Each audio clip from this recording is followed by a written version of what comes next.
7 കാര്യങ്ങൾ അള്ളാഹുവിൻ്റെ അടുക്കലും അവൻ്റെ മലക്കുകളുടെ അടുക്കലും ബഹുമാനമുണ്ടായി തീരാൻ നമ്മുടെ ജീവിതത്തിൽ ഉണ്ടായിരിക്കേണ്ട 7 കാര്യങ്ങൾ. ഈ 7 കാര്യങ്ങൾ നമ്മുടെ ജീവിതത്തിൽ എപ്പോഴും ഉണ്ടാവണം. ഈ 7 കാര്യങ്ങൾ ഉണ്ടെങ്കിൽ ഒന്ന്, അള്ളാഹുവിൻ്റെയും മലക്കുകളുടെയും അടുക്കൽ നമുക്ക് സ്ഥാനം ഉണ്ടാവും. ജനങ്ങളുടെ ഇടയിൽ സ്ഥാനം ഉണ്ടോയെന്നല്ല, അള്ളാഹുവിൻ്റെയും മലക്കുകളുടെയും ഇടയിൽ നമുക്ക് സ്ഥാനം ഉണ്ടാകും. അതുപോലെ തന്നെ എത്ര ദോഷങ്ങൾ നമ്മിലുണ്ടെങ്കിലും ആ ദോഷങ്ങളെല്ലാം പൊറുക്കും അല്ലാഹു സുബ്ഹാനഹു വ തആല. എന്നു മാത്രമല്ല, അവൻ്റെ ഖൽബിൽ നിസ്കരിക്കാൻ തോന്നും. അവൻ്റെ ജീവിതവും മരണവും ഹൈറായിത്തീരും, ആഖിബത്ത് നന്നായിത്തീരും. നോട്ട് ചെയ്യണം, 7 കാര്യങ്ങൾക്കുള്ള പ്രത്യേകതയാണ്. നമ്മുടെ ജീവിതത്തിൽ ഇനി പറയാൻ പോകുന്ന 7 കാര്യങ്ങൾ ഫോളോ ചെയ്താൽ അള്ളാഹുവിൻ്റെ അടുക്കലും മലക്കുകളുടെ അടുക്കലും നമുക്ക് സ്ഥാനം ഉണ്ടാകുന്നു. നമ്മുടെ ജീവിതവും മരണവും നന്നായിത്തീരും. മരണത്തിൻ്റെ സമയത്ത് സന്തോഷത്തോടു കൂടി മരിക്കാൻ കഴിയും. അതുപോലെ തന്നെയാണ് എത്ര ദോഷങ്ങളുണ്ടെങ്കിലും ആ ദോഷങ്ങളെല്ലാം പൊറുക്കും. അതുപോലെ തന്നെ ആരാധന, നിസ്കരിക്കുമ്പോൾ നല്ല നിസ്കാരം, മധുരമൂറുന്ന നിസ്കാരമാക്കി തീർക്കാൻ പറ്റും ഈ 7 കാര്യങ്ങൾ നമ്മുടെ ജീവിതത്തിലുണ്ടെങ്കിൽ. ദോഷങ്ങൾ എങ്ങനെ 7 കാര്യങ്ങളെ കൊണ്ട് പൊറുക്കുക? ഈ 7 കാര്യങ്ങൾ നമ്മുടെ ജീവിതത്തിലുണ്ടായാൽ നമ്മുടെ മുന്നിൽ തൗബയുടെ വാതിൽ തുറയും. അള്ളാഹിൻ്റെ അടുക്കൽ കരയാനുള്ള മനസ്സ് വരും. അപ്പോൾ അള്ളാഹു തആല അത് പുറത്തു തരും. ഒന്നാമത്തെ കാര്യം, എല്ലാ കാര്യങ്ങളും ചെയ്യുമ്പോഴും ബിസ്മില്ലാഹിർ റഹ്മാനിർ റഹീം എന്ന് ചൊല്ലിത്തുടങ്ങണം. ഭക്ഷണം കഴിക്കുമ്പോൾ മാത്രമല്ല, എല്ലാ സമയത്തും ബിസ്മി ചൊല്ലണം. എന്ത് നല്ല കാര്യങ്ങൾ ചെയ്യുകയാണെങ്കിലും അതിൻ്റെ മുന്നേ ബിസ്മി ചൊല്ലണം. അത് കഴിവിൻ്റെ പരമാവധി ബിസ്മില്ലാഹിർ റഹ്മാനിർ റഹീം എന്ന് തന്നെ ചൊല്ലാൻ ശ്രദ്ധിക്കണം. ഇനി അത് കഴിഞ്ഞില്ലെങ്കിൽ ബിസ്മില്ലാഹ് എന്തെങ്കിലും ചൊല്ലാൻ പറ്റണം. അതെല്ലാത്തിലും ഉണ്ടല്ലോ. പ്രത്യേകിച്ച് സ്ത്രീകൾ ഭക്ഷണം അടച്ചു വെക്കുമ്പോൾ, ഭക്ഷണം തുറക്കുമ്പോൾ, അടുപ്പത്ത് വെക്കുമ്പോൾ, അടുപ്പിൽ നിന്ന് വാങ്ങി വെക്കുമ്പോൾ, ഉപ്പിടുമ്പോൾ, ഇങ്ങനെ എല്ലാ സമയത്തും ബിസ്മിലാണ്. ഇങ്ങനെ എന്ത് കാര്യം ചെയ്യുമ്പോഴും, അലക്കാൻ പോകുമ്പോൾ ബിസ്മിയെല്ലാം, ഇങ്ങനെ വീട്ടിൽ നിന്ന് പുറത്തോട്ടിറങ്ങുമ്പോൾ ബിസ്മിയെല്ലാം, എന്ത് നല്ല കാര്യങ്ങൾ ചെയ്യുമ്പോഴും ബിസ്മി ചൊല്ലുക എന്നത് വളരെ പ്രധാനപ്പെട്ട ഒന്നാണ്. 2, എന്ത് കാര്യത്തിൽ നിന്ന് വിരമിച്ചാലും അൽഹംദുലില്ലാഹ് എന്ന് പറയണം. ഭക്ഷണം കഴിക്കുമ്പോൾ നമ്മൾ ബിസ്മി ചൊല്ലും, കഴിഞ്ഞ അൽഹംദുലില്ലാഹ് എന്ന് പറയും. അതുമാത്രമല്ല, എന്ത് കാര്യത്തിൽ നിന്ന് വിരമിച്ചാലും നമ്മൾ എന്ത് ചെയ്യണം? അൽഹംദുലില്ലാഹ് എന്ന് പറയാൻ പഠിക്കണം.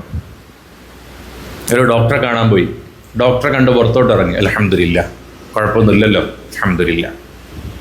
അൽഹംദുലില്ലാഹ് എന്ന് പറയൽ വളരെ പോരിഷുണ്ട്. 2 സ്ഥലങ്ങളിൽ അൽഹംദുലില്ലാഹ് പറയണം എന്നുണ്ട്. ഒന്ന്, ഒരു നിഅമത്ത്, നമ്മളെക്കാൾ മോശപ്പെട്ട ഒരാളെ നമ്മൾ കണ്ടു എന്ന് വെച്ചാൽ ഒരു യാചിക്കുന്ന യാചകനെ കണ്ടു, അല്ലെങ്കിൽ രോഗം കൊണ്ട് ബുദ്ധിമുട്ടുന്ന ഒരാളെ കണ്ടു. അന്നേരം നമ്മൾ കൽബ് കൊണ്ട് അൽഹംദുലില്ലാഹ് എന്ന് പറയണം. എന്താ കൽബ് കൊണ്ട് പറയണം എന്ന് പറഞ്ഞത്? പരസ്യമായി പറഞ്ഞ അയാൾക്ക് വിഷമാവും. ഒരു രോഗി ഇങ്ങനെ ഇരിക്കുമ്പോൾ നമ്മൾ അയാളുടെ മുന്നിൽ പോയി അൽഹംദുലില്ലാഹ് എന്ന് പറഞ്ഞാൽ അയാൾക്ക് വിഷമാവൂലേ? അവിടെ നമ്മളെന്തിനാ അൽഹംദുലില്ലാഹ് പറയുന്നത്? അല്ലാഹു തആല നമുക്ക് അങ്ങനത്തെ ഒരു അസുഖം തന്നില്ലല്ലോ, അല്ലാഹു തആല നമ്മളൊരു യാചകനാക്കിയില്ലല്ലോ അൽഹംദുലില്ലാഹ് എന്നതിനാണ്. മറ്റതൊരു നിഅമത്ത് ലഭിച്ചാൽ അതിന് ശുക്റായിട്ട് നമ്മൾ അൽഹംദുലില്ലാഹ് പറയണം. ഇങ്ങനെ ഒരു കാര്യം തുടങ്ങുമ്പോൾ ബിസ്മി ചൊല്ലുക, എന്ത് കാര്യമാണെങ്കിലും അത് അവസാനിച്ചാൽ അൽഹംദുലില്ലാഹ് എന്ന് ചൊല്ലുക.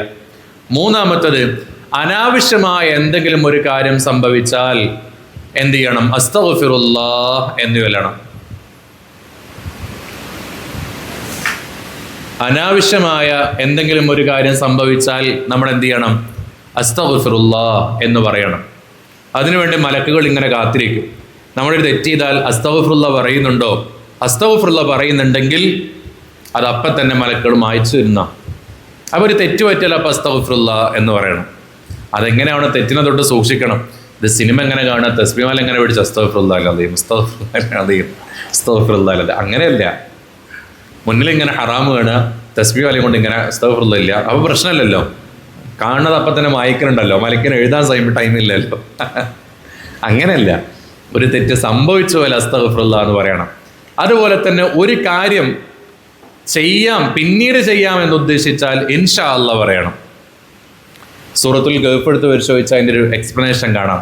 നബി സല്ലല്ലാഹു അലൈഹി വസല്ലം തങ്ങൾക്ക് വഹി വരുന്ന സമയത്ത് ഇൻഷാ അല്ലാഹ് എന്ന് പറയാത്തത് കൊണ്ട് ദിവസങ്ങളോളം വഹി മുടങ്ങിയ ചരിത്രമൊക്കെ പറയുന്നുണ്ട്. നമുക്ക് പിന്നീട് പറയാം. ഇൻഷാ അല്ലാഹ് പറയണം.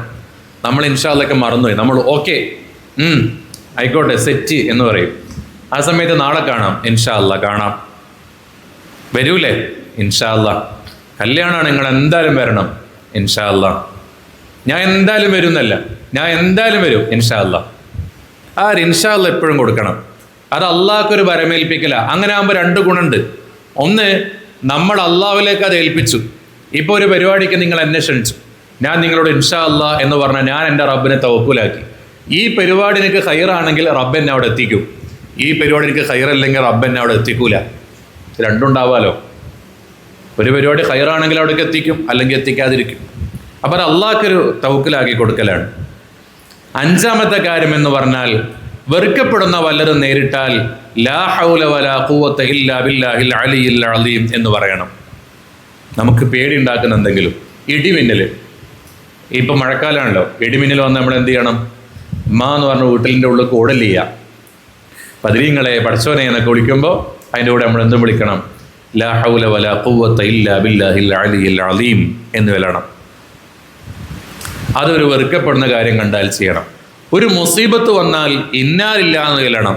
മരിച്ചാൽ മാത്രമല്ല, ഒരു മുസീബത്ത്, ഒരു ആക്സിഡന്റ് മുന്നിൽ കണ്ടു, ഇന്നാലില്ല. അത് അള്ളാഹുലേക്കൊരു തവക്കുലാക്കലാണ്. ഒരു വിപത്ത് നമ്മുടെ മുന്നിൽ കണ്ടാൽ ഇന്നാലില്ല എന്ന് വിളണം. അതുപോലെ തന്നെയാണ് രാവിലെയും പകലും ലാ ഇലാഹ ഇല്ലല്ലാഹ് മുഹമ്മദുർ റസൂലുള്ളാഹ് എന്ന് ചൊല്ലിക്കൊണ്ടിരിക്കുക. ഞാൻ മുന്നേ പറഞ്ഞിട്ടുണ്ട്, ആ ദിക്ർ 100 പ്രാവശ്യം രാവിലെയും വൈകുന്നേരം അധികരിപ്പിക്കൽ വലിയ പോരിഷുണ്ട്. ലാ ഇലാഹ ഇല്ലല്ലാഹ് മുഹമ്മദുർ റസൂലുള്ളാഹ് സ്വല്ലല്ലാഹു അലൈഹി വസല്ലം എന്ന ദിക്ർ രാവിലെയും വൈകുന്നേരവും നമ്മൾ വർദ്ധിക്കണം. അതിൻ്റെ കാരണം എന്താ? നബി സ്വല്ലല്ലാഹു അലൈഹി വസല്ലമ തങ്ങളോട് കൂടി ചേർത്തിയിട്ടുള്ള കാര്യമില്ലേ അത്. അങ്ങനെ ഒരാൾ ലാ ഇലാഹ ഇല്ലല്ലാഹ് മുഹമ്മദുർ റസൂലുള്ളാഹ് എന്ന് പറയുമ്പോൾ അവിടെ റസൂലുള്ളാഹി സ്വല്ലല്ലാഹു അലൈഹി വസല്ലമ തങ്ങളെ പരിഗണിച്ചു എന്ന അർത്ഥമുണ്ട് അവിടെ. അപ്പം നബി സ്വല്ലല്ലാഹു അലൈഹി വസല്ലമ തങ്ങളെ പരിഗണിക്കണം. അവിടെ ലാ ഇലാഹ ഇല്ലല്ലാഹ് എന്ന് മാത്രമല്ല പറയാൻ പറഞ്ഞത്. എന്താ പറഞ്ഞത്? ലാ ഇലാഹ ഇല്ലല്ലാഹ് മുഹമ്മദുർ റസൂലുള്ളാഹ് സ്വല്ലല്ലാഹു അലൈഹി വസല്ലം എന്നാണ് പറയാൻ പറഞ്ഞത്. അപ്പം അങ്ങനത്തെ ഒരു കാര്യം കൂടി അവിടെ ഉണ്ട്, ലാ ഇലാഹ ഇല്ലല്ലാഹ് മുഹമ്മദുർ റസൂലുള്ളാഹ്. കാരണം ഞാൻ പറഞ്ഞല്ലോ, നബി സ്വല്ലല്ലാഹു അലൈഹി വസല്ലമ തങ്ങളുടെ മാസമാണ് വരാൻ പോകുന്നത്. അപ്പം നമ്മൾ മുഹമ്മദുർ റസൂലുള്ളാഹ് സ്വല്ലല്ലാഹു അലൈഹി വസല്ലം എന്നതിൻ്റെ പ്രസക്തി കൂടി പഠിക്കണം. ഈ 7 കാര്യങ്ങൾ ഓർമ്മയിലുണ്ടോ? വളരെ നിസ്സാരമായ കാര്യങ്ങളാണ്. ബിസ്മി ചൊല്ലണം, അൽഹംദുലില്ലാ എന്ന് ചൊല്ലണം. അത് നമുക്ക് എല്ലാവർക്കും എല്ലാ സമയത്തും കിട്ടുന്ന കാര്യമാണ്. ബിസ്മി ചൊല്ലുക. എന്ത് കാര്യം തുടങ്ങുമ്പോഴും ബിസ്മി ഇല്ല, എന്ത് കാര്യം കഴിഞ്ഞാലും അൽഹംദുലില്ലാ എന്ന് ഇല്ല. എന്തെങ്കിലും ഒരു അനാവശ്യമായ കാര്യം, ഒരു തെറ്റ് സംഭവിച്ചാൽ അസ്തഗ്ഫിറുല്ലാഹൽ അസീം എന്ന് അപ്പം ചൊല്ലണം. ഒരാളെക്കുറിച്ച് ഗീബത്തിന് നമീമത്ത് പറഞ്ഞു, അപ്പം തന്നെ നമ്മൾ അസ്തഗ്ഫിറുല്ലാഹ് ചൊല്ലുക. പിന്നെ പൊറുക്കലിനെ തേടണം, അപ്പം തന്നെ അത് ചൊല്ലണം, അത് ബ്ലോക്ക് ചെയ്യണം. അടുത്തത് ഒരു കാര്യം ഉദ്ദേശിച്ചാൽ ഇൻഷാ അല്ലാ എന്ന് പറയണം.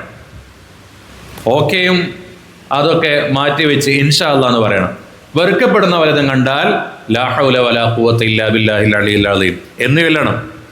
അതുപോലെ തന്നെയാണ് മുസീബത്ത് വന്നാൽ ഇന്നാലില്ല എന്ന് ചൊല്ലണം. രാവിലെയും വൈകുന്നേരവും ലാ ഇലാഹ ഇല്ലല്ലാഹ് മുഹമ്മദുർ റസൂലുള്ളാഹ് എന്ന് ചൊല്ലണം.